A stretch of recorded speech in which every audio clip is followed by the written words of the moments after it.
नमस्कार. माझ्या आयुष्यातील ते कोरे पण सोनेरी बाळ 20 वर्षांनंतर सुद्धा त्यांच्या आठवणींचा दरारा जिवंत.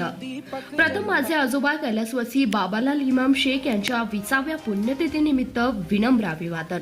आजोबा हे काय असतात सर्वांनाच माहिती आहे, पण माझ्या दृष्टीने असे असतात ते पहा माझ्या मोडक्या तोडक्या शब्दात.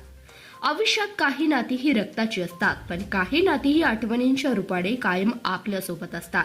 आजोबा हा शब्द माझ्यासाठी केवळ कानाने ऐकलेला शब्द राहिलाय. माझ्या आयुष्यातील आजोबा नावाचं ते सोनेरी पानं आजही कोरच आहे, कारण माझ्या जन्मानंतर अवघ्या 2 वर्षातच त्यांनी जगाचा निरोप घेतला. पण त्यांच्याबद्दलच्या कथा आणि त्यांनी पडलेले संस्कार आजही आमच्या कुटुंबाच्या नसानसात भिनलेले आहेत.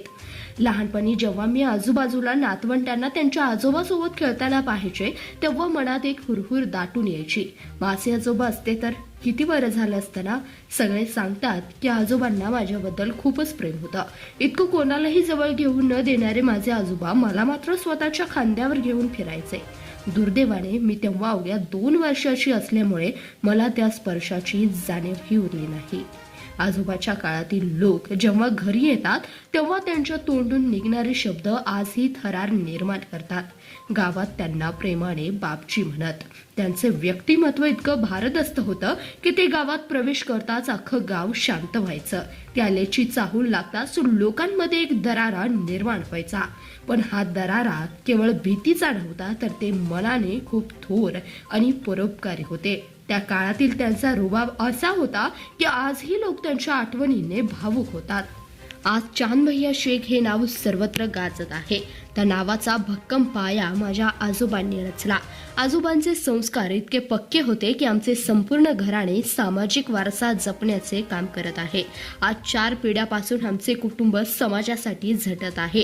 हे केवळ आजोबांच्या शिकवणीचे फलित आहे. माझे बाबा आज ज्या उंचीवर आहेत त्या यशामागे आजोबांची प्रेरणा.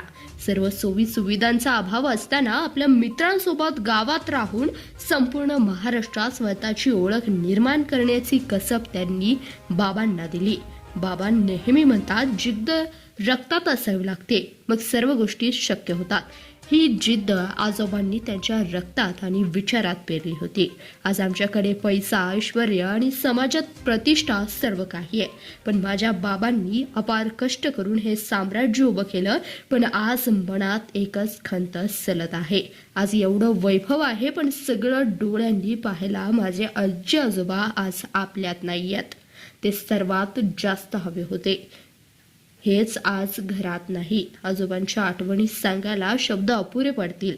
त्यांनी दिलेली नीतिमत्ता आणि सामाजिक कार्याची धुरा आम्ही शेवटपर्यंत अशीच समर्थपणे सांभाळत राहू.